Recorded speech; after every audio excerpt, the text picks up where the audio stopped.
어떤 일에 동의하라는 요청을 받으면 누구나 망설이게 됩니다.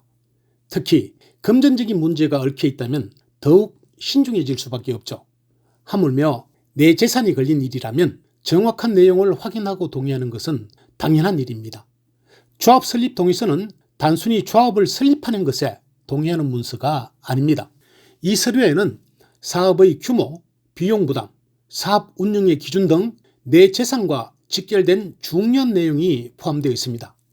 하지만 내용을 쉽게 이해하기 어렵다 보니 집값이 오른다더라 혹은 작은 분담금으로 새 아파트를 받을 수 있다더라 라는 말만 듣고 서명을 하는 경우가 많습니다. 이로 인해 부당한 유인행위 등 여러 가지 불법적인 일들이 발생하여 조합 설립이 무효화되기도 합니다. 결국 동의서 진구 과정에서 발생하는 흠결은 주민 간의 불신과 갈등을 만들어 사업이 지연되어 재산상의 피해를 입을 가능성이 높아집니다. 그렇다면 조합 설립 동의서를 작성하고 제출할 때 반드시 확인해야 할 사항과 주의해야 할 점은 무엇일까요? 오늘 영상에서는 도시 및 주거환경정비법이 규정하는 조합 설립 동의서의 핵심 내용과 유의할 점을 상세히 알려드리겠습니다. 조합 설립 동의서는 재개발 또는 재건축 사업을 추진하기 위해 해당 구역의 토지 및 건축물 소유자들이 조합 설립에 동의한다는 의사를 공식적으로 표현하는 문서입니다. 조합 설립을 위한 법적 근거가 되는 조합 설립 동의서는 도시 및 주거환경정비법의 시행규칙에 있는 별지서식 제6호에서 정하는 표준서식을 사용해야 합니다. 동의의 방식은 본인의 자필서명과 지장날인, 신분증 사본 첨부가 필수 요건으로 정해져 있습니다. 그러면 조합 설립 동의서에 포함된 중요 내용을 살펴보겠습니다. 조합 설립 동의서는 총 3쪽으로 구성되며 동의서 현황과 동의 내용으로 나누어져 있습니다. 먼저 맨 윗부분에 재개발인지 재건축인지 사업 방식을 보시고 동의서 상단에 관할 관청이 부여한 일련 번호와 거민 도장을 확인하셔야 합니다. 이는 동의서의 부정 사용을 방지하기 위해 행정청에서 부여한 것으로 이 부분이 공란이면 하자가 있는 동의서로 보시면 됩니다. 그리고 아래쪽에 동의자 현황이 나오는데 인적 사항과 소유권 현황이 맞는지 내용을 살펴보시고요. 소유권 현황은 해당 사업지의 사업 방식에 맞춰서 재건축, 재개발 따로 기재하도록 하고 있습니다. 다음 두 번째 장의 내용이 중요합니다. 두 번째 장에는 동의 내용에 대해 언급하고 있는데요. 1항은 조합 설립 및 정비 사업의 내용, 2항은 조합장 선정 동의에 대해 언급하고 있습니다. 1항의 조합 설립 및 정비 사업의 내용은 총 4개의 목으로 나누어져 있는데요.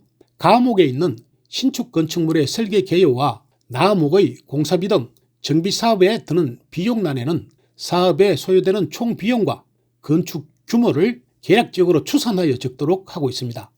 이 내용을 보시면 신축되는 아파트 등 건축물의 규모와 공사비 등 정비 사업에 소요되는 비용이 계략적으로 어느 정도가 되는지 사업의 규모와 소요되는 비용을 확인할 수가 있습니다. 다목에는 정비 사업에 소요되는 비용에 대해 어떻게 부담할 것인지 그 기준을 정하고 있습니다. 조합 정관에 따라 경비를 부과 징수하고 관리 처분 시 임시 청산을 하고 조합을 청산할 때 청산금을 최종 확정한다.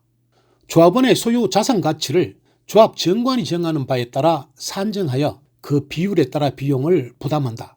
이런 내용들을 조합 정관에 구체적으로 기록해 두겠다는 겁니다. 그리고 분양 대상자별 분담금을 어떻게 계산하는지 그 방법을 예시로 들고 있습니다. 분담금의 추산 방법을 예시로 들고 있지만 보통의 조합들은 이걸 그대로 사용합니다. 각 시도의 조례에 따라 다르기는 하지만 대부분은 분양 대상자별, 그러니까 조합원이 분양받는 평형에 따라 추산되는 분담금이 얼마인지를 별도로 통지를 해줍니다. 동의 여부를 판단할 때 바로 이 부분을 보면 내가 8사형 아파트를 분양받는다면 얼마만큼의 비용을 더 물어야겠구나 이런 판단이 서는 거죠. 그래서 이런 부분들은 확정된 금액은 아니지만 반드시 확인을 해봐야 한다는 겁니다. 분담금의 내용은 아직 정상적인 감정평가가 이루어지지 않았고 분양가나 공사 금액 등도 확정된 내용이 아니고 계략적으로 추정하여 산정하고 있다는 것도 아셔야 할 내용입니다. 계략적으로 추정하는 자료지만 사업의 규모가 어느 정도인지, 내가 물어야 할 분담금은 얼마인지 대략 예측을 해볼 수 있기 때문에 사업의 참여 여부를 가늠하는 기준으로 생각하셔야 합니다. 아래쪽 라목의 내용은 아파트나 상가 등 신축 건물이 완성되면 어떻게 조합원들에게 배정하고 분배하겠다는 귀속에 관한 내용입니다.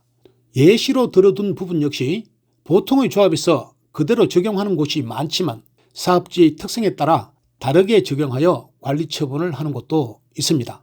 대부분의 내용은 동의서와 함께 첨부되어 통지되는 조합 정관에 그 기준이 적혀 있으므로 무엇보다도 조합 정관을 꼼꼼히 검토하는 것이 중요합니다.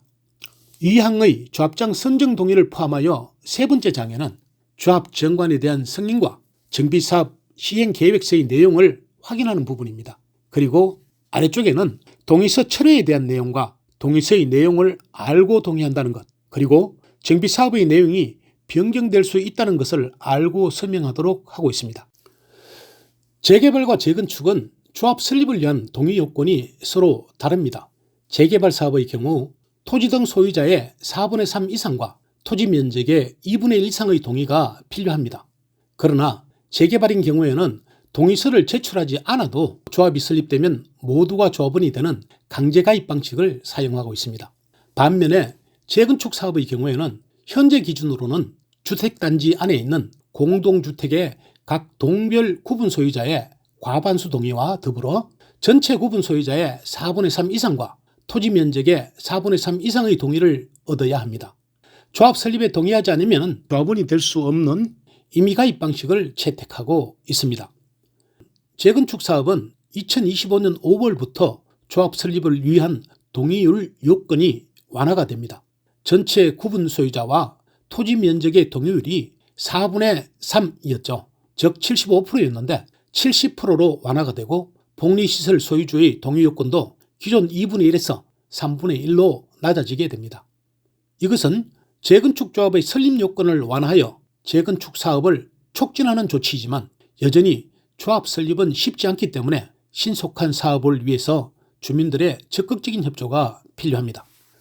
이런 내용의 조합 설립 동의서를 진구하는 절차를 보면 먼저 조합 설립 추진위원회는 관계 법령이 정한 표준동의서 서식에 맞춰 설계 개요나 사업 비용, 분담금 내용 등 필수 항목을 빠짐없이 작성하여 관할 관청에 검열을 신청하여 연번을 부여받고 개별 방문, 우편 접수 등의 방법을 통해 동의서 진구를 시작합니다. 통상적으로 동의서의 진구는 전문 대행 인력을 고용하여 설명회를 개최하고 개별 방문 혹은 전화나 우편을 활용하여 동의서를 진구하고 있습니다. 이 과정에서 부당한 유인 행위나 강압적인 진구, 동의서의 위조 등 불미스러운 문제들이 발생하지만 현재는 신속한 사업 추진을 위해 대행 인력이나 전문 용역 업체를 선정하여 동의서를 진구하는 방법이 통용되고 있습니다. 정부에서는 이런 문제들을 개선하기 위하여 전자적 동의의 방법을 도입해서 시행을 앞두고 있습니다. 동의의 방식은 반드시 자필 서명과 지장을 날인한 후 신분증을 첨부하여 제출해야 합니다. 또한 동의서를 철회할 수 있는 요건에 대해서도 충분한 설명을 들으셔야 합니다. 동의서의 철회는 설계 개요나 정비사업 비용 등 중요 사항이 변경되지 않은 경우에는 동의한 날로부터 30일 이내 철회가 가능하며 30일이 지나지 않아도 창립 총회 이후에는 철회가 불가능한 내용도 아셔야 할 부분입니다. 동의서가 접수되면 조합 설립 추진위원회는 동의서의 인적사항과 첨부 서류 등을 검토한 후에 행정청의 동의서 진위 여부를 확인받고 법적 동의 요건이 충족되면 창립총회를 개최한 후 조합 설립에 대한 인가를 신청하게 됩니다. 조합 설립 동의서를 작성할 때 반드시 주의를 기울이고 확인해야 할 사항을 정리해보면 먼저 인적사항을 확인한 후 이 항에 있는 분담금의 산출 근거가 되는 설계 개요와 정비사업에 드는 비용 그리고 분양 대상자별 분담금 추산 방법과 함께 첨부되는 추정 분담금의 내용을 꼭 확인하셔서 사업이 진행될 시에 발생할 수 있는 개별 분담금의 규모를 예측할 수 있어야 합니다. 또한 첨부되어 통지되는 조합 정관의 내용을 반드시 살펴서 조합원으로서의 권리와 의무, 기관의 구성, 사업 시행과 관리 처분 등 사업 진행에 필요한 내용들을 검토하시고 시간을 두고 동의 여부를 판단하실 것을 권해드립니다. 내용이 어려워 이해가 힘든 부분들에 대해서는 추진위원회를 방문하여 설명을 요청하시든지 전문가의 도움을 구하는 것도 좋은 방법으로 생각합니다.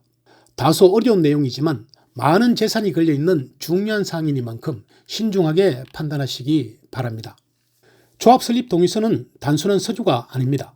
조합원에게는 내 집과 재산을 지키는 결정이고 투자자에게는 수익성과 리스크를 가늠하는 핵심 정보입니다.